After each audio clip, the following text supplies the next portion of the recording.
Docteur, expliquez-nous cette partie. Ouais. Nous avions pensé au début que ça ne tenait qu'à des rumeurs. Ouais. Mais après, au regard de la posture que vous aviez à l'époque, de la communication qui s'était créée autour de vous, nous nous sommes dit, attention, il y avait une sorte espèce de campagne autour de lui. On dit, mais attention, Dr Ousmane Kaba veut bousculer Dr Kassory Fofana, c'est une guerre de docteurs. Qu'est-ce qui s'est passé en ce moment-là? Ouais. Vous adorez le monologue. Le monologue. Ben voilà. Allez-y. En réalité, mais il connaît bien la politique en maintenant. réalité, Vous êtes l'économiste. le problème ne s'était jamais posé. Je n'ai jamais de proposition, je n'ai rien demandé non plus. Ouais. Se trouve C'est des simplement... spéculations comme ça. Non. C'est pas que des spéculations, parce que simplement il y a un sondage par l'association politique, une ONG. Oui, Et c'est effectivement. ce sondage-là qui a révélé les préférences des Guinéens pour Dr Ousmane Kaba. Voilà l'histoire. Donc ce n'est pas moi qui ai demandé et on ne m'a pas offert quoi que ce soit. Oui, mais votre Très état-major... simple, parce que simplement j'avais fait une campagne. Vous vous souvenez, ma campagne c'était sur les infrastructures. Les Guinéens ont choisi un président de la République pour des raisons politiques. Ouais. Après, les gens se sont dit, mais tiens, si on avait quand même Dr Kaba, on aurait de bonnes routes, on aurait l'électricité, des choses comme ça. Donc, quand il y a eu sondage, il est apparu que j'étais la préférence des Guinéens. C'est tout. Et quand c'est comme ça... Non, ce n'était pas tout, parce que votre état-major a continué à communiquer autour de ça, Dr Kaba. Attendez, quand c'est comme ça, vous savez, ça donne toujours lieu à des spéculations. Certaines personnes se sentent menacées, visées, etc., etc. Mais ça, c'est derrière nous. Je n'ai rien demandé. On ne m'a rien offert. La page est tournée. La page est tournée, mais en même temps, vous savez, la perche, selon ce qui m'a été expliqué, on dit que la perche que vous avez attendue à la mouvance présidentielle, c'est que vous avez mené une bonne campagne. Malgré toutes les difficultés que vous avez rencontrées en Haute-Guinée, vous n'avez pas pu accéder à la ville de Sigiri, si je ne m'abuse. Et malgré tout cela, après... Été stoppé par la violence, par l'armée en pleine campagne. On vous a dit, le dernier jour de la campagne. On vous a dit, vous n'entrez pas dans la ville et vous n'êtes pas entré. Mais après tout cela, Dr Ousmane Kaba a quand même félicité le président de la République. Voilà la perche que vous avez tendue à la mouvance présidentielle. Oui, mais ça c'était pour d'autres raisons. C'était simplement pour une raison de paix et de stabilité. Parce que rappelez-vous, c'était à un moment où la Guinée rentrait carrément en guerre civile. Et lorsque j'ai analysé toute cette situation, je me suis dit, attends, il faut apaiser ce pays. Et c'est en ce moment que j'ai reconnu la victoire du président de la République. Et d'ailleurs, après ça, le pays s'est calmé. C'est vrai, mais en même temps, monsieur Dr Ousmane, on vous a présenté... Ce n'est pas un blanc-seing. Je comprends bien. Je voudrais savoir, est-ce que pour vous, le président, il a au moins gagné? Ou bien c'est parce qu'il y avait risque de guerre civile? Non, je pense que personne ne peut gagner ici au premier tour par KO, pour être honnête. Ouais. Il aurait pu gagner à un second tour, pas au premier tour. Ouais. Ça, c'est ce que je pense. Voilà. Allez-y. Et j'ai pris position parce que c'était nécessaire en ce moment précis. Alors, mais comme ici, on pense toujours que tout est une question de place. Je le répète, moi je viens à la politique, pas pour être ministre, mais pour être Premier ministre, mais c'est pour diriger le pays. Parce que sinon, ça ne sert à rien. J'ai déjà été ministre, je sais que c'est limité.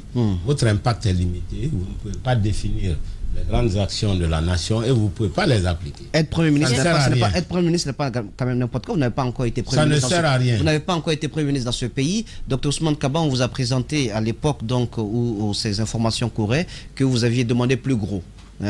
Avoir des ministères. Président de la République alors. Non, c'est ce que je il demande. aurait demandé des ministères costauds, régaliens. Non, il a demandé en fait l'économie, qu'on puisse mettre le ministère du budget et de l'économie ensemble. 3 ministères Il l'a dit, que vous auriez demandé pour accepter d'aller accompagner le président Alpha Condé. Vous savez, ici, plus les mensonges sont gros, plus ils passent et plus ils sont résistants au temps. Oh, docteur. Oui, parce non, que... Non, attendez. Attendez, vous n'allez pas le faire croire ça quand même, docteur. On ne peut pas demander... Non, attendez. Ça ne passe pas. On ne peut pas demander le ministère des Finances, du Budget et des Mines ensemble. C'est impossible. Alors, qu'est-ce qui s'est passé? Attendez, ce qui s'est passé, c'est qu'ils sont venus me voir pour dire qu'il faut que je fasse partie du gouvernement. On vous offre la position de ministre des Finances. Oui. Non, le gouvernement, le nouveau gouvernement de Kassory, oui. Et Kassory lui-même est venu me voir. J'ai dit, je suis d'accord. J'ai dit, je souhaite quand même qu'il y ait une hiérarchie entre les finances et le budget. Soit vous mettez ensemble, ou vous mettez quelqu'un qui dépend du ministre des Finances, mais pas deux personnes antagonistes. J'ai fait ça en 1996. Ça fait combien d'années? 20 ans, 25 ans. J'étais le ministre des Finances, Kassour était le ministre du Budget. Je sais que ça ne marche pas. Il faut un patron de l'économie. Si je ne suis pas patron de l'économie, ça ne m'intéresserait pas. Mais en réalité, après toutes ces discussions, j'ai donné mon accord. Pourquoi j'ai refusé? Parce qu'ils sont venus me dire, mais pour rentrer dans ce gouvernement, il faut dissoudre le PADES. Encore une fois. Encore une fois dans le RPG. C'est ça la vraie raison. Mais chaque fois, les gens disent non, ils voulaient demander trop de ministères. Tout ça, c'est des mensonges. J'avais accepté. Parce que j'avais beaucoup de sollicitations. J'ai dit, bon, quand même, je peux apporter ma contribution. Pourquoi ils voulaient que le PADES disparaisse comme l'autre, le plus, comme le parti plus. Qui est devenu parti moins? Ben justement, c'est là que j'ai senti qu'il y a un coup quelque part. Parce qu'en réalité, lorsque le gouvernement a été formé, il y a eu d'autres qui sont venus avec leur parti. Ça veut dire qu'il y avait un agenda caché pour liquider le PADES. Et à juste raison, vous voyez aujourd'hui, le PADES est devenu la grande force alternative. C'est peut-être ça qu'on voulait éviter à l'époque. Bien. Les vérités de Dr Ousmane Kaba ce matin chez les juges. Allez-y, mon cher Tamba. Alors moi, je veux légèrement revenir en arrière sur la décision de participer à ces élections-là. C'était à un moment où on ne s'y attendait pas du tout. Le discours du FNDC auquel vous participiez était assez ferme, assez rigide. C'était un niet absolu à la participation des membres du FNDC à cette élection-là. D'ailleurs, vous en avez été exclu pour avoir décidé d'y aller, même si... tout le monde l'a suivi après. Oui, même si après plusieurs vous ont suivi. Mais en discutant justement de ces propositions qui vous ont été faites, Dr Ousmane, on a quand même l'impression que vous aviez une propension à vous rapprocher du président de la République, une sorte de tolérance vis-à-vis de cette démarche de troisième mandat et même de la gouvernance d'Alpha Condé. Pour aller aux élections présidentielles, je rappelle simplement qu'un parti est créé pour cela. Chacun oublie l'objectif des partis politiques. En réalité, un parti politique est créé pour participer aux élections, gagner ces élections et diriger un pays. Des élections à tous les coups, des élections, peu importe les conditions d'organisation selon vos propres termes. D'abord, moi, c'est pourquoi que j'ai refusé de partir aux élections législatives, parce que les élections législatives étaient couplées avec le référendum sur le troisième mandat. C'est le troisième mandat qui a fait. N'aurait été ce troisième mandat, je serais allé aux élections législatives. Vous trouviez les conditions. Vous trouviez pour un parti politique qui va à une élection, il se pose quand même la question de la crédibilité du scrutin. La préservation des votes. Est-ce que le système qui était la machine électorale était fiable à votre goût? Écoutez, la machine n'a jamais été fiable. C'est pas pour autant qu'on renonce à participer au... Même si on sait qu'on va y perdre. Même si on sait que c'est truqué, on a espoir de se battre et d'empêcher la fraude. Dr Ousmane, voilà, Dr Ousmane, ce que nous avons appris, et je veux bien vous entendre là-dessus, est-ce que ce n'était pas un pas à prendre en visant bien sûr de pouvoir participer à l'équipe de gouvernance qui allait être mise en place? Pas du tout. Pas du tout. D'abord, je n'ai jamais rencontré depuis les élections, je n'ai même pas rencontré le président de la République, on n'a même pas parlé. Donc je ne sais pas pourquoi vous pensez que tous les politiciens sont vendus, tous les politiciens sont à la recherche des places ministérielles. Pas Dr Kaba. Moi, je cherche la place du président de la République. Il faut que ce soit clair une fois pour toutes. Vous cherchez la place du président de la République, docteur. Mais vous auriez accepté notre ministère. À l'époque, il n'avait pas fini son mandat. D'accord? À la formation du gouvernement où vous deviez être ministre. Lorsque le mandat devrait finir, c'est là qu'on participe à des élections présidentielles pour être président de la République. Voilà, c'est clair. Docteur, toujours là, s'il vous plaît. Le temps à ces trucs passés, il y a l'actualité. Ce que je trouve contradictoire. Il y a des choses plus intéressantes. Non, c'est tout ce qu'on dit dans les grandes gueules intéressantes, docteur. Moi, je trouve quand même contradictoire de ne pas vouloir aller au scrutin, je veux dire, des législatives couplées au référendum, parce que ça créait des conditions pour un troisième mandat et de participer justement à ces élections présidentielles qui conduisait le président Alpha Condé à briguer un troisième mandat. Expliquez-nous, je ne comprends pas. Je pense qu'il y a une contradiction. Non, c'est tout à fait logique. Je vais vous expliquer la logique. La logique, nous sommes battus au FNDC, rappelez-vous, c'était pour empêcher d'avoir la nouvelle constitution, donc le troisième mandat. Nous n'avons pas réussi à barrer la route. cela ne tienne, on s'est dit, bon, puisqu'on n'a pas réussi à l'arrêter en ce moment-là, à le dissuader d'être candidat pour un 3e mandat, ben allons-y aux élections présidentielles. Donc c'est tout à fait logique. Mais quelle arme aviez-vous? Parce que vous saviez que quand même le pouvoir en place, c'est ce que d'ailleurs vous avez tout le temps dénoncé. De quelle arme étiez-vous fort pour aller affronter le président Alpha Condé, sachant bien que pratiquement le PADES, c'est vrai, c'est l'un des plus jeunes partis politiques. À vous écouter, tout le monde va baisser les bras. Non, quelle arme aviez-vous? Vous savez, parfois on peut aller à des élections en ayant des armes, en se disant que oui, je peux l'emporter. De quoi étiez-vous fort pour venir à ce scrutin? J'ai fait une très très bonne campagne et j'avais raison. J'ai eu beaucoup de monde. En réalité, le PADES est le 3e parti très fort sur le terrain. N'eût été les tricheries dans cette élection-là, je vous assure qu'on serait allé très très loin. Bien. De toute façon, on récolte maintenant parce que actuellement nous avons une adhésion massive. Vous êtes étonné de ces tricheries? Vous êtes étonné? Non, vous ne saviez pas? Pas du tout. Mais l'on fait ce qu'on peut. Bien. Nous cessons de faire ce que nous pouvons. Docteur Ousmane Kaba, président de PADES, notre invité ce matin chez les juges. Allez-y, mon cher Moussa. Alors, docteur, de quoi procède la création d'une nouvelle coordination politique? Pourquoi, d'où vous est venu ce besoin-là aujourd'hui? C'est une très bonne question. En réalité, ce qui se passe et ce qui est normal, c'est qu'après des grandes élections dans un pays, le paysage politique doit se recomposer en fonction des résultats des élections, en fonction des positions des uns et des autres. Oui. Et c'est cette recomposition que nous avons initiée. Je rappelle que nous avons été les premiers à parler de coalition.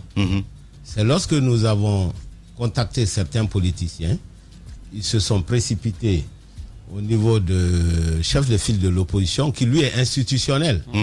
Et ils ont fait rapidement une plateforme pour dévancer ce que nous avions déjà entrepris. Malgré les apparences, c'est nous qui avons entrepris cela parce que c'est ce qui est logique. Il faut recomposer la classe politique après les grandes élections.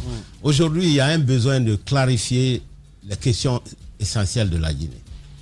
Et moi, je suis très content qu'on ait créé cette coalition COPED parce que la qualité des intervenants est très bonne. En fait, je vois l'émergence d'une nouvelle classe politique en Guinée. Dans cette coalition, vous avez Dr Ousmane Doré du MND que tout le monde connaît, mais vous avez des jeunes politiciens très brillants. Vous avez Honorable Ablaye Kourouma, RND, qui a des jugements très clairs. Vous avez Boubacar Diallo, le PPD. C'est un monsieur de principe qui a aussi des idées très claires. Vous avez un jeune politicien brillant du PDG RDA, honorable Oye Beavogui. Et moi, je pense que la qualité est là. Mais c'est quoi le besoin? Qu'est-ce que vous allez apporter? Qu'est-ce que vous souhaitez apporter? Nous avons déjà une opposition parlementaire, extra-parlementaire. Je vous parle des objectifs. Comme ça, vous allez comprendre. Le premier objectif que nous avons retenu, c'est que nous voulons faire une plateforme de discussion sur les questions essentielles de la Guinée. Je pense que c'est quelque chose de très important aujourd'hui. Nous avons besoin de cela. Deuxièmement, nous devons nous battre pour approfondir la démocratie, préserver l'unité nationale et la paix. Là aussi, ce sont des objectifs très très importants que nous allons continuer à avoir. Mais ensuite, il faut qu'on se batte pour que le processus électoral soit beaucoup plus transparent, pour éviter les crises post-électorales. Et enfin, être une force de proposition dans toute tentative de consultation à l'intérieur du pays. Donc voilà les objectifs. Donc c'est une coalition qui est très belle à mon avis, parce que je vois des gens de très bonne qualité dans cette coalition. Vous ne direz pas le contraire, c'est vous qui êtes à la tête? C'est pas moi seulement, je suis à la tête d'accord. Mais les personnes qui composent, les partis qui composent cette coalition, vous avez la brochette de ces gens-là. C'est des personnes de grande qualité. L'autre question, c'est Jacques. Et la coalition reste ouverte. Docteur Ousmane Kaba. Donc, il y a de jeunes politiciens, il y a de nombreux partis qui aujourd'hui veulent venir dans cette coalition. Nous allons commencer à travailler incessamment et à faire des propositions au pays. Docteur Ousmane Kaba, vous vous mettez aujourd'hui ensemble. On sait derrière les partis politiques, c'est quand même des courants ou des idéologies. Est-ce que vous partez sur la base des idéologies politiques, parce que vous avez les mêmes visions que vous vous mettez ensemble, ou parce que tout simplement chacun peut venir, mais les carottes, les tarots peuvent se retrouver, même si les visions idéologiques ne sont pas les mêmes. Alors, vous vous trompez complètement. En réalité, je dirais, permettez-moi de faire un peu d'histoire. Depuis la chute du mur de Berlin, pratiquement tous les partis politiques ont embrassé le libéralisme. Avec des nuances, certes, mais tout le monde est du même côté. Alors, ce qui nous intéresse, c'est les questions essentielles qui concernent la Guinée. Est-ce que nous allons sortir la Guinée de cette pauvreté? Est-ce qu'on va améliorer la gouvernance? Est-ce qu'on va se battre pour qu'il y ait moins de crises électorales qui divisent les Guinéens? Voilà les questions essentielles autour desquelles on devrait se retrouver. Il y a un objectif majeur. Nous allons travailler ensemble pour faire des propositions. Ça, c'est quelque chose d'important et de nouveau. Les gens font des coalitions ici pour des questions... Docteur, vous parlez de propositions. Politicienne. Docteur, moi je veux quand même... Parce que la question de Daouda, à mon avis, a tout son sens. Même si le monde n'est plus bipolaire qu'il l'était avant. Je vous remercie de l'avoir compris. Oui, mais les idéologies persistent néanmoins. Les idéologies persistent néanmoins et ce sont autour d'elles que se construisent les réflexions au niveau de l'action politique et publique. Comment choisissez-vous les membres de cette coalition quand on sait qu'un objectif majeur, c'est bien de réfléchir ensemble à quelle direction donner à l'action publique guinéenne? Comment vous les choisissez? Parce que à la mémoire, je garde le PDG RDA. Est-ce que le PDG RDA a changé de ligne? Attendez.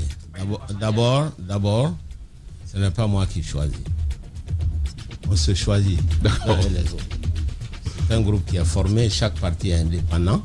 C'est lorsque les gens sentent qu'ils peuvent discuter ensemble, trouver des solutions aux problèmes de la Guinée. C'est en ce moment que les gens se retrouvent en fonction de ses affinités sur les problèmes guinéens, en fonction de la crédibilité des uns et des autres. Oui. C'est quelque chose d'important pour moi. Au lieu de trop parler d'idéologie, regardons la crédibilité des gens, parce que chacun s'habille d'idéologie. Aujourd'hui, on a des problèmes en Guinée. Pourquoi? Parce que quelqu'un s'est habillé d'idéologie libérale. Dans la réalité, ce n'est pas libéral. Donc je me méfie de ça un peu. Voyons la qualité des hommes. Voyons leur engagement pour le pays. Lorsque ces gens se retrouvent ensemble, je pense qu'on peut faire quelque chose de formidable pour ce pays. Voilà. Bien. Docteur Ousmane Kaba est notre invité. La prolongation à suivre, évidemment. Docteur Ousmane Kaba, président de PADES. Oui, cette question, le paysage politique guinéen est-il réellement en recomposition? Docteur va nous répondre, mesdames et messieurs. Depuis donc la semaine dernière, vous le savez, une nouvelle coalition de partis politiques a été présentée donc à la presse. C'est la coalition pour le progrès et la démocratie. À sa tête, docteur Ousmane Kaba, président de PADES. Avec lui, nous continuons le débat, madame Hiro. Oui, moi j'aimerais bien lui poser la question parce que tout à l'heure en expliquant, il a touché un pan en disant qu'il veut à travers cette plateforme, notamment qu'il vient de mettre en place, améliorer, voir comment améliorer la gouvernance. J'aimerais bien savoir comment vous allez y parvenir, docteur Ousmane Kaba. Notamment, c'est vrai que certains membres de votre coalition sont à l'Assemblée nationale, tels que le président du RRD, justement, dont vous parlez tout à l'heure. Comment le PDG aussi, comment vous allez vous y prendre en parlant de gouvernance? Comment allez-vous changer la donne? Parce que le combat que vous avez mené avec le FNDC, c'était notamment, c'était peut-être l'une de vos actions visées. Changer la gouvernance, faire en sorte qu'il y ait de l'alternance. Comment vous allez vous y prendre cette fois-ci avec cette nouvelle coalition? D'où la question d'ailleurs Daouda. D'abord, parce que ce n'est pas parce qu'on a échoué à atteindre un objectif qu'on renonce à l'objectif. Mais vous n'allez pas vous mettre avec n'importe qui. Attendez. D'abord, c'est pas n'importe qui. Mais non, je suis désolé. C'est des gens de bonne qualité. Oh, là, ben voilà. Attendez, Lamine. Moi, ma question même est à ce niveau-là, au niveau de la composition de votre coalition. Oui, docteur. À part vous, personnellement. À part vous et un peu docteur Doré. Mais même docteur Doré, parce que moi, je veux aller au-delà de leur qualité intellectuelle. Il y a également... oui, bien sûr, parce qu'il parle de la qualité des hommes. Il insiste beaucoup là-dessus. Madame a posé une question. Moi, j'ai bien envie de comprendre sur la composition. Madame, si vous permettez. Comment vont-ils changer faire en sorte que la gouvernance s'améliore? Et avec qui? C'est ça aussi la question. Il y a une question de représentativité sur le plan politique. Justement parce que nous estimons que c'est une coalition assez représentative de la Guinée. Évidemment, c'est une coalition qui vous semble faible parce qu'il n'y a pas les deux grands. Il n'y a pas le professeur Alpha Condé, il n'y a pas M. Selou Dalein Diallo, etc. etc. Mais ça, c'est ce qui a été. Nous allons travailler sur ce qui sera. Oui. Un pays ne reste pas figé. Les forces politiques sont des forces en mouvement. C'est pour ça qu'il y a une recomposition. Et les élections à venir vont confirmer ou infirmer cet élan de recomposition. Nous voulons peser sur la gouvernance, comme je l'ai dit, je devrais l'expliquer pour madame. Peser sur la gouvernance, ça veut dire quoi?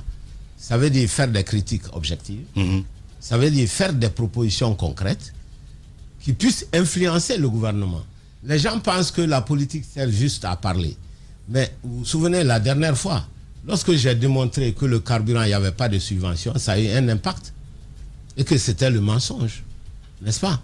Ça a fait reculer le gouvernement. Ça nous a invité une inflation galopante. Non, docteur, trop attendez, facile. non, pas du tout. Je regrette. C'est une manière. Lorsque vous n'avez pas le pouvoir, c'est l'homme du pouvoir qui agit. Lorsque vous êtes de l'opposition, vous faites des critiques, vous faites des propositions. Alors, voilà. Et nous sommes dans notre rôle. Et je pense qu'en se regroupant, en discutant, on peut peser sur le cours des événements. Voilà. C'est ce qu'on peut, en attendant les prochaines élections, en attendant que le PADES soit au pouvoir. Alors, sur le poids politique, sur la représentativité, moi, ce sont des enfin, ça, je mettrais plutôt ça de côté pour aller sur le dernier volet de votre proposition. Je pense que là, en effet, il y a de la matière, mais vous dites bien, nous voulons contribuer à améliorer la gouvernance par des propositions. Et les propositions sont ce qu'elles sont, surtout dans le paysage politique guinéen, dans la gouvernance telle qu'elle est conduite. Les propositions de l'opposition sont souvent mises à la poubelle. Vous évoquez un exemple, mais en dehors de celui-là, et d'ailleurs celui-là est encore discutable, parce qu'ils ont quand même de l'intelligence politique pour savoir que si vous faites hausser le prix du carburant aujourd'hui, dans un contexte où c'est déjà assez cher, où les élèves sont encore en classe, il y a quand même l'épée de Damoclès qui continue de planer sur nous. Ce n'est pas encore fini, la question de ce carburant-là. Donc je repose la question de Moussa Yero. Concrètement, sur quel levier cette coalition peut s'appuyer pour faire entendre et faire prendre en compte des propositions qui ne s'imposent pas d'emblée? Je suis d'accord avec vous, mais c'est exactement ce que je dis. Nous sommes de l'opposition, nous n'avons pas le pouvoir. Ouais. Quand tu n'as pas le pouvoir, on n'a pas une armée non plus pour aller le matin dire voilà ce qu'on a décidé, changer. Non, on fait des critiques, on fait des propositions. C'est comme ça que l'on influence.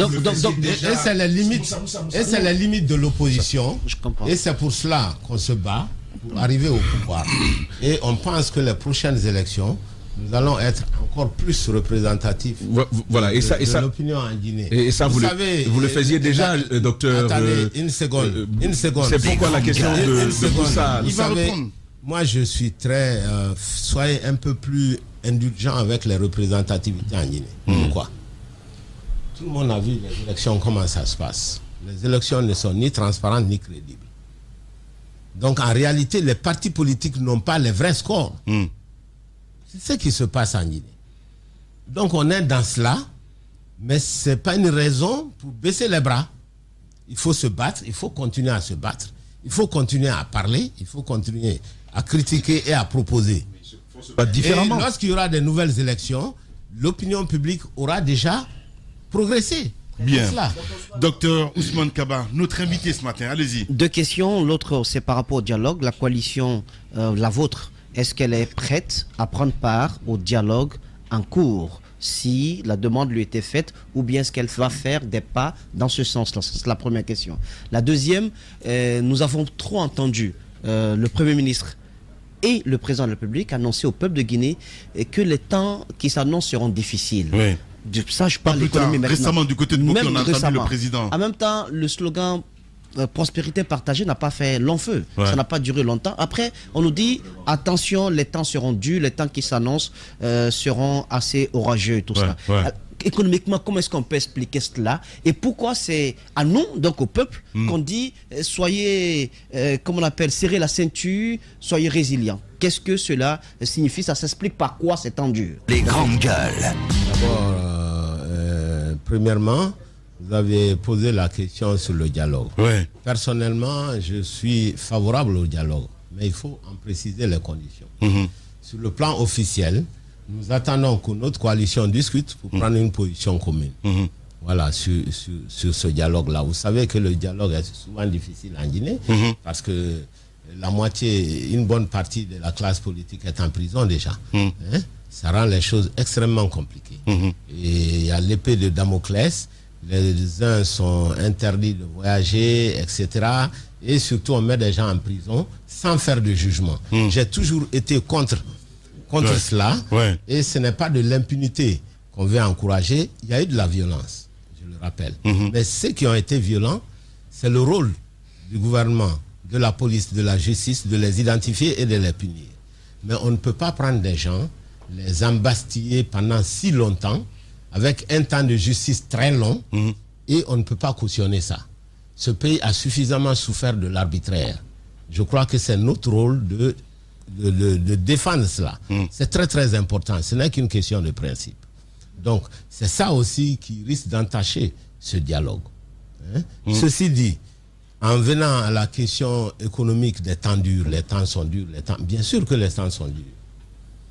Je rappelle, et les Guinéens ne le savent pas assez, que la Guinée fait partie des pays les plus pauvres du monde. C'est extraordinaire. Le dernier classement du PNUD, donc des Nations Unies, la Guinée est 178e pays sur 189. Avant, on était 175e, donc ça s'est aggravé. En 2018, on était 175e. 2019, on est 178e pays. Donc, vous êtes d'accord avec le président? Ça veut dire que la Guinée est un pays non seulement pauvre, on fait partie des 15 pays les plus misérables de la Terre, mais la pauvreté s'aggrave. Deuxième indice, la corruption. En 2019, la Guinée était 130e sur la liste des pays les grandes gueules, sur 180 pays. Mais en 2020, on est 137e. Ça veut dire qu'on a reculé de 7 points en 2020. Ça veut dire que la corruption s'est aggravée. Ce n'est pas moi qui le dis, c'est Transparency International qui le dit. Voilà. Donc, nous sommes pauvres. Notre pauvreté s'aggrave. 53% des Guinéens ont moins de 1 euro par jour.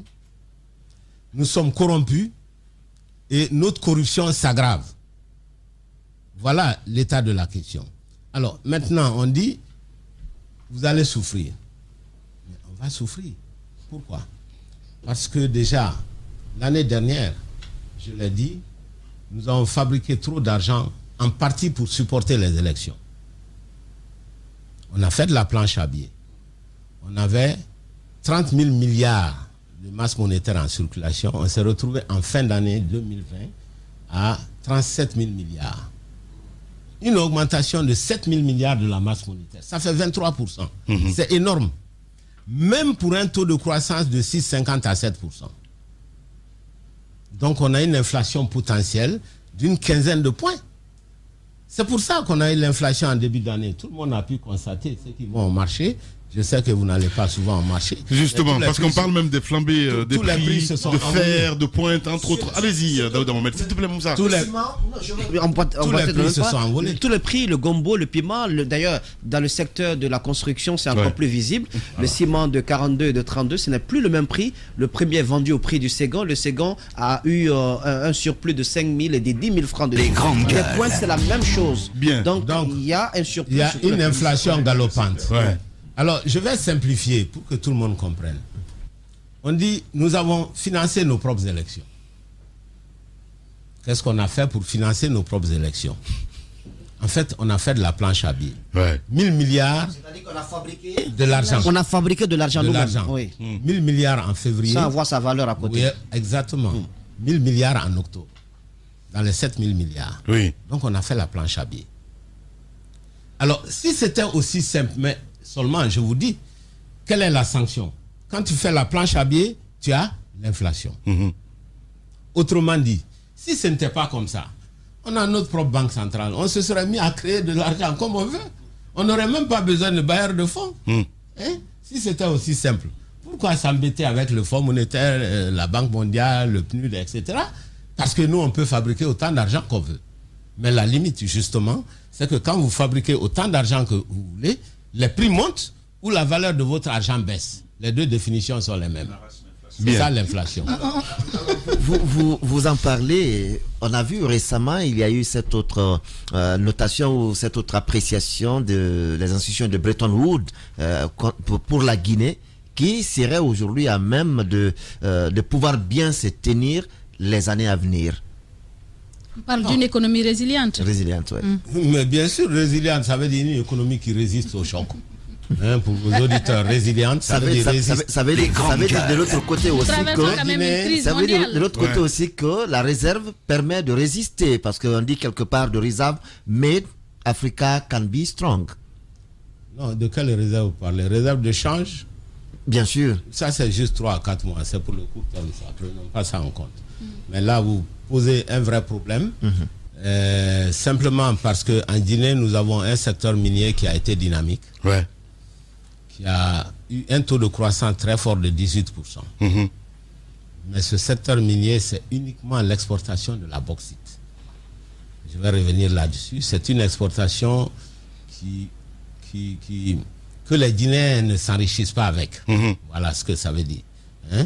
Alors, nous avons les 3 quarts de l'économie, parce que les mines, c'est à peine un quart.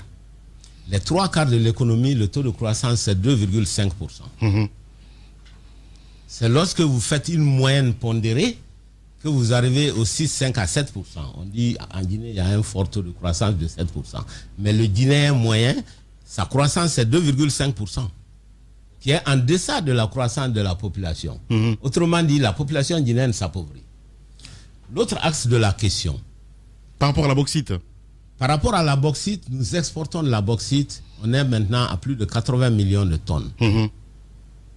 Parce que la demande mondiale de bauxite a augmenté, parce qu'il y avait une niche. Les autres qui exportaient de la bauxite ont refusé d'exporter de la bauxite pour les dégâts environnementaux et parce que ça n'a pas beaucoup de valeur ajoutée. Depuis 2 ans, 3 ans, je répète que la Guinée ne va pas s'enrichir avec la bauxite. La bauxite ne rapporte pas beaucoup et le peu qui est rapporté il y a une évasion fiscale qui ne dit pas son nom.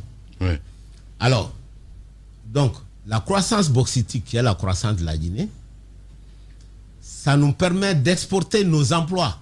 J'ai toujours dit ça. Quand je vois un camion de bauxite partir, c'est les emplois des jeunes Guinéens qui vont aller. Est-ce que vous êtes d'accord avec...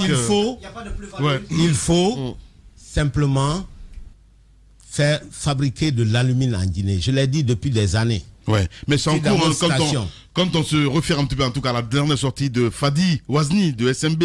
Je vois comment il me regarde. C'est pas possible. Est-ce que vous êtes d'accord avec cette sortie de Cellou Dalein Diallo ce week-end? C'est Cellou Dalein Diallo qui affirme que la Guinée perd en exportant que de la bauxite, que la Guinée perd autour de 170 000 emplois et un peu plus de 7 milliards de dollars annuels. Le chiffrage, je vais revenir là-dessus parce que lui, il parle en termes d'exportation. Je vous ai toujours dit, l'exportation, c'est pas pour la Guinée. C'est pas que la Guinée qui perd, ça n'a jamais appartenu à la Guinée, les 7 milliards. Si on avait ces 7 milliards, on serait sorti de la pauvreté. Les grandes gueules. C'est juste le volume d'exportation dont il veut parler. C'est une erreur de langage quand il dit la Guinée perd, on ne perd pas. Parce que ça ne nous appartient pas. Alors, première chose. Les économistes. Deuxième chose. C'est pas possible. Attendez. Deuxième chose. Je crois que ce que c'est précise. Les grandes gueules. Deuxième chose, c'est moi je précise ma question aussi. C'est important qu'il précise sa question aussi, docteur. Non. Évitez les altercations parce que dès cette sortie, je sais que... Si, c'est important. Allez-y, Tamba. C'est important. Important. Précisez, Tamba. Non, en fait...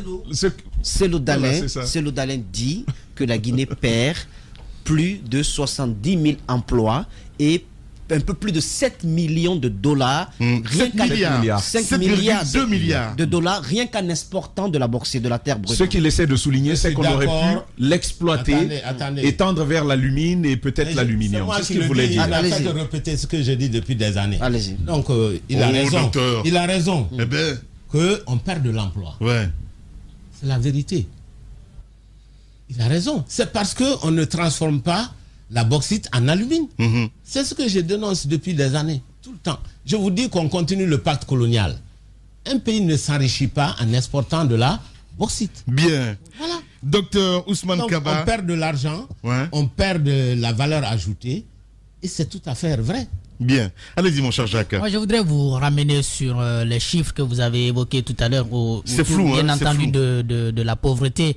Il y a l'indice du développement humain que vous avez évoqué. Nous avons reculé. Mais en même temps, il y a ces chiffres de la Banque mondiale, il me semble, qui ont été commentés suffisamment par le gouvernement guinéen et qui font état du recul de la pauvreté. Que la pauvreté est passée de 55% en 2012 à 44 et quelques pourcents, je crois 5%.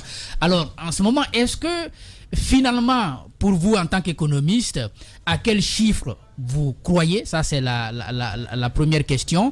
Et du regard de l'économiste toujours, est-ce que vous ne pensez pas que lorsque les mécanismes du gouvernement ont été mis en place, notamment pour ce qui a été dit, pour sortir les Guinéens de la pauvreté, les 6 millions qu'on avait identifiés, que ces mécanismes-là ont eu des impacts? Je veux parler de l'ANAFIC, mais également de l'ANIES. Vous savez, je n'ai pas souvent le même regard que les gens, c'est tout à fait normal. Ouais. En matière économique, moi je suis un professionnel. C'est juste les chiffres qui m'intéressent et la réalité concrète. Ce n'est pas les projets, ce n'est pas la propagande. La Guinée est un pays pauvre.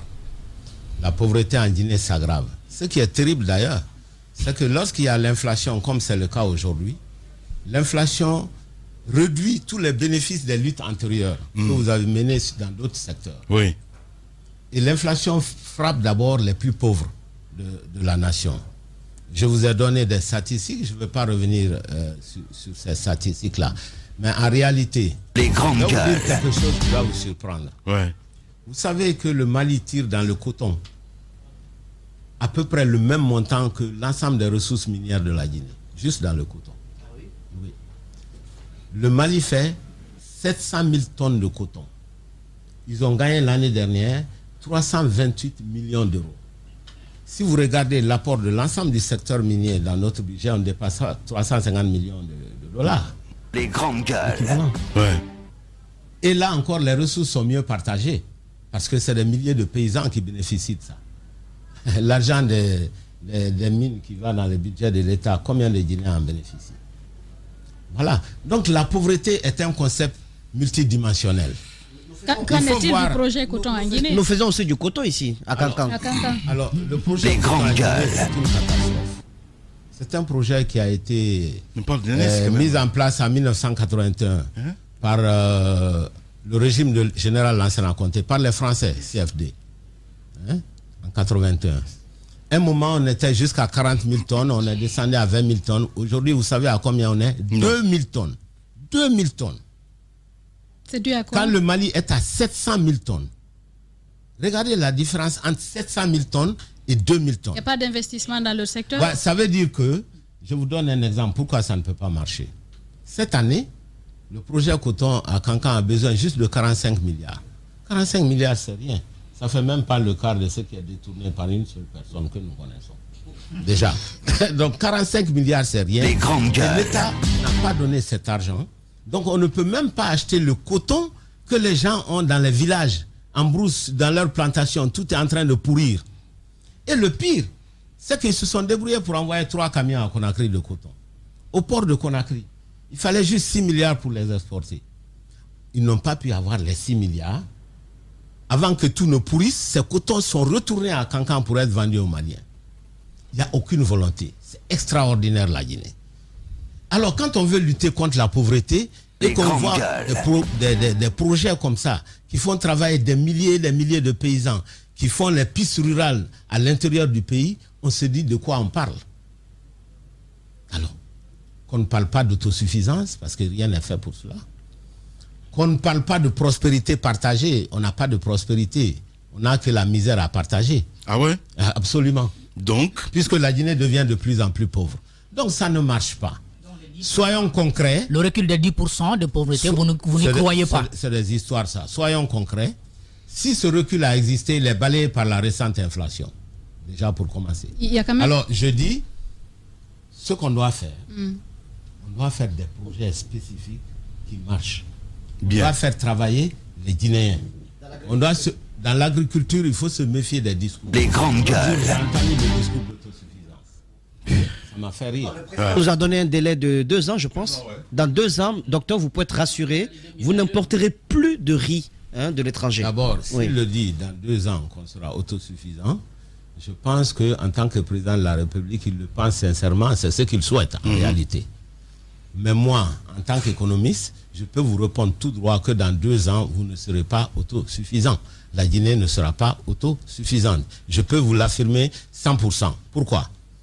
Parce que pour atteindre l'autosuffisance, il faut regarder la riziculture et les différentes étapes de cette riziculture. Qu'est-ce qu'on fait d'abord des agriculteurs? Est-ce qu'on a un programme de jeunes agriculteurs? Parce que ce sont les jeunes qui modernisent l'agriculture, qui permettent d'avoir des hauts rendements. Il n'y en a pas de programme d'assistance des jeunes agriculteurs en grand nombre, en grande quantité suffisante. Quand on le fait, il faut regarder le problème de la terre. Il faut regarder le problème de la maîtrise de l'eau. N'est-ce pas? Il faut regarder le problème des intrants. Le problème des intrants, il y a eu quelques progrès. Parce qu'un peu d'herbicide, un peu de... comment ça s'appelle?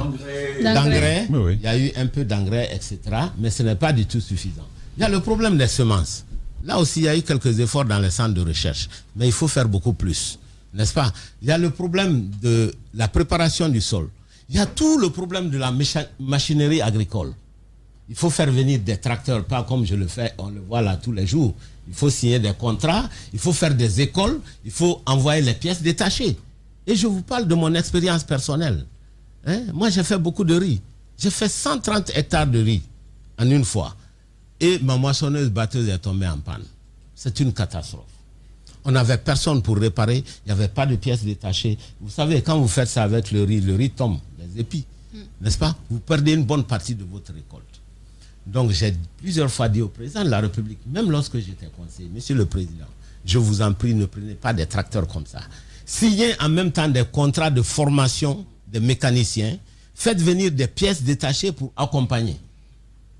Voilà. Et c'est ce qu'on ne fait pas. Bien. Ensuite, quand vous finissez ça, il y a le problème de décortiquage. Il y a le problème de la commercialisation. Donc le problème du revenu. Donc il y a un ensemble de politiques agricoles à mettre en place pour arriver à l'autosuffisance alimentaire. Lorsque ces politiques ne sont pas mises en place, ces mesures ne sont pas en place, moi je peux vous répondre que vous n'arriverez pas. On a quelques risques qui existent. Il y a quelques unités industrielles dans ce domaine qui existent. Je pense au nombre de 3 ou 4 qui existent et qui sont fonctionnels. J'en suis très content parce que lorsque j'étais conseiller, je me suis battu pour qu'on ait des rizeries justement, pour transformer le riz paddy en riz net et qu'on puisse faire l'ensachage et qu'on puisse, ça facilite la commercialisation et le transport. Bien. Pour faire évoluer ces unités dont vous parlez là, c'est le domaine de l'énergie important. On vient de remettre Swapiti. Est-ce que vous pensez que ça va contribuer, notamment à faire évoluer le pays dans le secteur de l'énergie, par exemple? Oui, je pense que ça va faire évoluer parce que c'est important. Vous savez, les énergies renouvelables, notamment les barrages, j'ai toujours été un chaud partisan des barrages. C'est la raison pour laquelle j'ai été le premier à initier ça avec Kaleta. Lorsque je suis venu avec le financement de Kaleta, le président de la République n'était pas d'accord. Nous avons discuté chaudement pendant plus de 3 mois pour qu'il accepte de faire Kaleta. Et depuis lors, il a découvert que les barrages peuvent faire progresser la Guinée. Et je dois le féliciter parce que il s'y met réellement. Ça tombe bien, les félicitations, surtout dans ce contexte. Donc, attendez, il a fait Kaleta, maintenant on fait Swapiti, 450 MW, ce n'est pas rien. Ensuite, on a Amaria qui est en cours, on a également le projet de Pita et on va commencer le projet de Tougué. Ça fait au total 5 projets. C'est une excellente chose. Vous m'avez parlé de FOMI, ça c'est un serpent de mer. Il n'y a pas de financement. C'est comme le projet de Kogbedou. Il n'y a pas non plus de financement. On demande à l'entrepreneur d'aller chercher de l'argent. Ça, c'est un projet BOT. C'est le seul projet BOT que j'ai vu en Guinée d'ailleurs. Et c'est l'une des choses que je reproche au gouvernement. Je reproche au gouvernement de faire un peu plus d'efforts pour la forêt et la Haute-Guinée. Voilà. Sinon, c'est très bien. C'est une bonne politique de faire beaucoup de barrages. Mais mettons au moins un barrage en forêt et un barrage en Haute-Guinée. Là aussi, ça fait partie de la Guinée. Et en termes de territoire, ça fait 60%. Avant de penser à donner l'énergie au Sénégal, à Guinée-Bissau, avec notre argent, parce que c'est de l'argent public, donc la moitié de la Guinée n'a pas de barrage. Donc j'interpelle monsieur le président de la République et le gouvernement de regarder un peu la forêt, de regarder la Haute-Guinée avant de commencer à vendre notre énergie au Sénégal. Merci, vous avez défendu. C'est une discrimination positive. C'est de l'argent qui va retourner. Docteur, allez, dernière question, Moussa. Est-ce qu'il est impérieux pour l'État guinéen d'augmenter le prix du litre à la pompe? Parce que le recul qui a été fait, c'était un recul stratégique. Ils vont passer à l'acte certainement pendant les grandes vacances. Est-ce qu'il est impérieux que cette augmentation soit effectuée, surtout dans un contexte économique tel que vous l'avez décrit?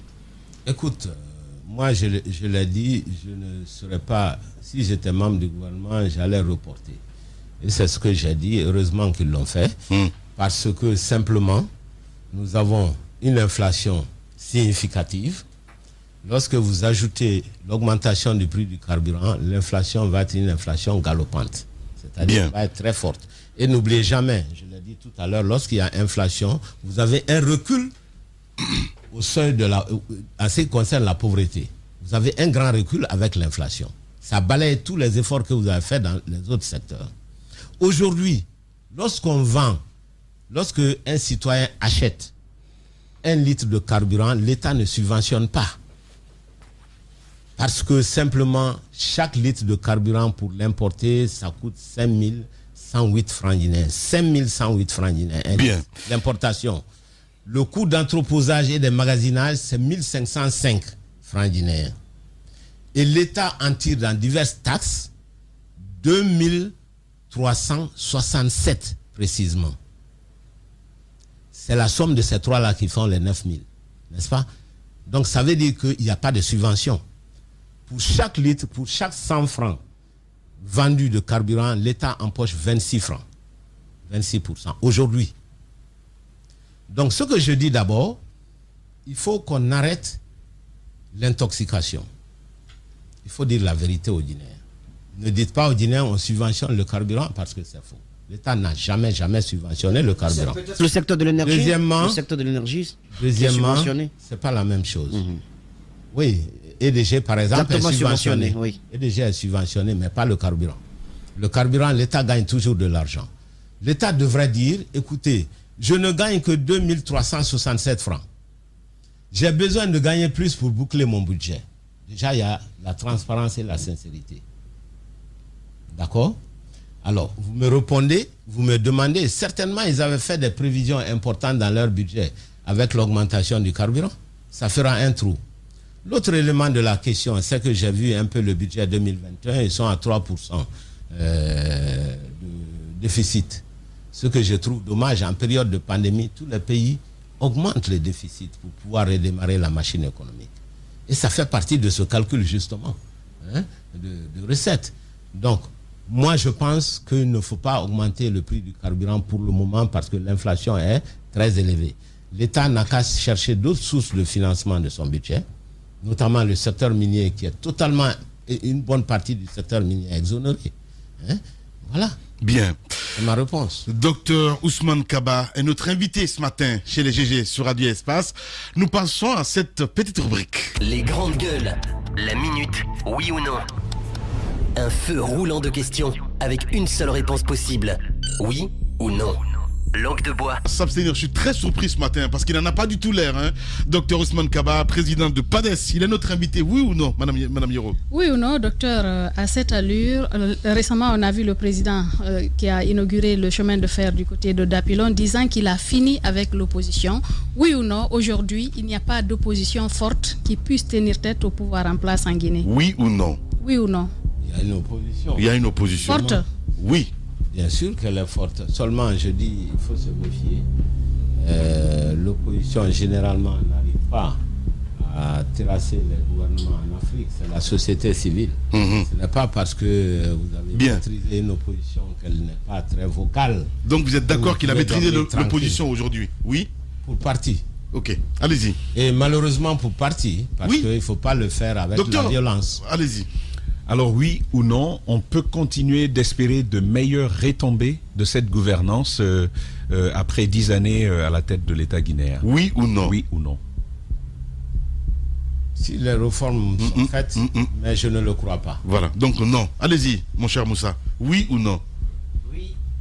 Oui ou non, Dr Ousmane Kaba est ouvert à toute autre proposition de sa participation au sein de ce gouvernement? Non. Au prochain gouvernement? Oui ou non? Non. Non. Non pour le moment. Ah non. Oui, c'est non. Non. Le prochain gouvernement. Est-ce que vous êtes ouvert? D'abord, il n'y a pas de prochain gouvernement. Non, si. Est-ce que vous êtes ouvert?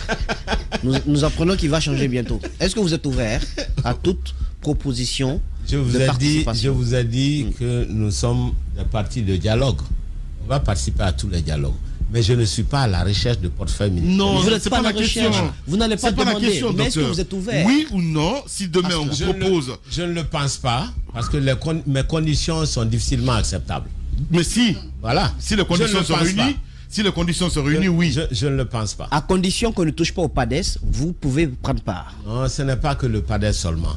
Il faut qu'on s'entende sur la politique économique. Voilà. Donc c'est bien possible. En fait, c'est oui. Il y a des conditions. Tu as moins moitié. Bref, c'est un peu compliqué les politiques. Parce que moi, je ne vais pas dans un gouvernement pour aller dans un gouvernement. Oh là là. En réalité, je vais pour changer les choses. Si je ne peux pas changer les choses, je vous dis non. Donc, oui ou non, demain, si on vous proposait de faire partie d'un gouvernement... Si je ne peux pas changer, non. Non. Oui ou non, la COPED est juste opportuniste face, bien entendu, aux problèmes que rencontre Dalin avec l'ANAD et puis l'absence d'autres plateformes au sein de l'opposition. L'ANAD, c'est quoi? L'ANAD qui a soutenu sa candidature, ils en ont fait une alliance désormais. Non. Est-ce que la COPED est juste opportuniste? Non, nous on ne fait pas, comment je dirais, une plateforme contre une autre plateforme. Ça n'a pas de sens. Donc. Et on doit coopérer avec toutes les plateformes de l'opposition. Il ne faut pas se tirer une balle dans ses pieds, quoi. Oui, allez-y. C'est pas du tout notre objet. Bien. Mais notre objet, c'est de pouvoir discuter tranquillement. Docteur, vous allez avoir quelques minutes, capables. s'il vous plaît, à la fin de l'émission. Allez-y. Alors, oui ou non, quoi qu'on dise, quoi qu'il ait rencontré comme difficulté politique, Alpha Condé est un champion de développement aujourd'hui. Est-ce que la Guinée s'est développée? Non, mais attendez, vous n'allez pas répondre par une question quand même, docteur. Oui ou non? Si, oui je ou lui non? renvoie la question. C'est une question que je vous pose. Oui. Alors, oui ou non, docteur Ousmane Kaba, l'opposition elle-même est aujourd'hui divisée en Guinée? Parce qu'il y a votre coalition, il y a la CORED, il y a, je ne sais pas, il y a l'ANAD. Est-ce que oui ou non? Non, je ne le pense pas. D'abord, il y a près de 150 partis. Si on était resté des partis simples, c'est ça. Donc non. Le fait de se regrouper n'éclate pas l'opposition. Bien, allez-y Tamba. Elle n'est pas éclatée. Oui ou non? Oui. C'est le nom de l'arbitre. Elle n'est pas divisée. Voilà, oui, donc non. Oui ou non, professeur Amadou Bano Barry est un bon ministre de l'éducation nationale et de l'alphabétisation? Oui ou non? Je ne le crois pas. Voilà, allez-y Moussa. Alors, docteur Ousmane Kaba, oui ou non, l'ANAFIC, le FODEL, le MAMRI, l'ANIES, tout cela, ce sont quand même d'importants outils économiques qui ont servi à quelque chose. Oui ou non? Ça a servi très peu. Ça a servi très peu. Donc, parce que ça ne peut pas faire reculer la pauvreté. Oui ou non, il est possible pour n'importe qui dans ce pays, parce que je ne vais pas prendre l'exemple de celui, qui a de l'argent, donc, de créer, d'ouvrir une université dans ce pays. On n'a pas besoin d'avoir de grands diplômes, il faut juste aimer son pays et avoir une certaine volonté. Malheureusement, oui. Oui, allez-y, Jacques. Malheureusement, oui, parce que ça a amené beaucoup de situations incongrues. Allez-y, Des Jacques. personnes qui n'ont pas de diplôme vendent des diplômes. Donc, ils vendent des choses qu'ils n'ont pas. Oui ou non, monsieur le président du PADES, votre formation politique a du mal à supplanter le RPG en Haute-Guinée, puisque c'était votre objectif? En réalité, on fait tellement de progrès maintenant. C'est extraordinaire. Moi, je suis époustouflé par les revirements que nous avons aujourd'hui pour le PADES. C'est extraordinaire. Faites votre enquête. Je ne veux pas répondre à votre question. Faites votre enquête. Bien, docteur Ousmane Kaba est notre invité ce matin. On passe à cette autre rubrique. Les grandes gueules, le jeu des photos, une perception, une idée, un mot pour définir un leader d'opinion, une personnalité politique guinéenne. Monsieur Kaba à l'antenne, et puis vous allez nous dire un peu ce que vous pensez de ces gens-là. Docteur Ibrahima Kassori Fofana. Il est le Premier ministre, c'est tout. Oui, c'est tout. Voilà. Tibou Kamara. Ça ne fait aucune différence. Tibou Kamara. Tibou Kamara, je ne le connais pas beaucoup, malheureusement. Il me paraît un garçon intelligent, mais je ne le connais pas. Allez-y, Jacques. Banobari. Le ministre de l'Éducation nationale. C'est tout. Il ne nous aide pas. Hein. Voilà. Nous connaissons la fonction de ces personnalités, docteur. C'est pas ce qu'on attend de vous. Est-ce que vous pensez d'eux? Votre avis personnel. Parce que lui, vous le connaissez au moins. La rubrique dit, je le dites connais ce que vous pensez de ces personnes. Ouais. Mais je ne vois pas ce qu'il a fait encore. En tant que personnage public à la tête de ce département, vous ne le voyez pas. Non. Alors, Amadou Damaro Kamara. Ben, écoutez, il est le président de l'Assemblée nationale. Il a une forte personnalité. Voilà, c'est ce que je peux vous dire. Il a fait bouger un peu les choses. Au moins à l'Assemblée nationale. Au moins à l'Assemblée nationale, même s'il y a des cacophonies de ce côté en ce moment. On en parlera demain. Allez-y, Daouda. Mamadi Kamara, des Finances. Le ministre de l'économie des finances. Non, Mamadi Kamara, j'ai dit. Il existe celui-là. C'est pas possible. C'est méchant ça. Pas du tout. Parce que je ne le vois dans rien. Ouais. C'est quand même le ministre de l'économie et des finances. Il est ministre de l'économie et des finances, c'est tout ce que je peux vous dire. C'est tout, voilà. Oui, parce que je n'ai pas de lisibilité sur sa personnalité. Waouh. Mais je sais qu'il est capable intellectuellement. Mais ceci dit, est-ce qu'il fait des choses? Moi, je n'en sais rien. Malado Kaba. Elle a été ministre des Finances à l'époque assez dynamique. Malheureusement, qui n'a pas duré. Yero Baldé. Le ministre Yero Baldé, ancien ministre. Ancien ministre de l'enseignement supérieur. Oui. Écoutez, il a fait ce qu'il a pu. Je ne pense pas qu'il ait fait grand-chose, en tout cas, pour améliorer le système dans son ensemble. Personne n'a rien fait apparemment. Même si on l'a traité de réformateur dans vos studios, je me rappelle simplement qu'il... Attendez, je me rappelle qu'il a dit qu'il y a 32 000 fictifs, alors que l'ensemble de l'effectif n'était que de 25 000. Bien. Je me suis dit, c'est quoi ça? Voilà. Docteur Ousmane Kaba était notre invité ce matin, docteur. Cette caméra vous appartient, évidemment. On nous regarde partout en Guinée. Les militants de PADES nous regardent à la télévision également. Si vous avez un message, évidemment, pour les Guinéens tout court, allez-y. Écoutez, moi, le message pour les Guinéens et aussi pour le gouvernement, parce que c'est le gouvernement qui a la mallette de faire les choses importantes en termes de politique économique pour réduire la pauvreté en Guinée. Il faut développer l'agriculture, pas dans le cadre théorique, mais dans le cadre des bons projets qui portent. Il faut faire tout ce que j'ai dit pour que l'on puisse arriver à l'autosuffisance alimentaire. La Guinée est un pays qui ne peut pas s'en sortir sans une agriculture performante. C'est très important. Il faut travailler dans le secteur minier pour que le secteur minier puisse apporter le développement à la Guinée. On ne peut pas le faire avec la bauxite. La bauxite détruit la nature. Il y a peu de valeur ajoutée, il y a une évasion fiscale très importante. On n'a pas eu le temps de revenir sur les dégâts environnementaux de la bauxite. C'est catastrophique. Vous voyez, on a un changement climatique accéléré en Guinée aujourd'hui. Il faut en être inquiet. D'accord?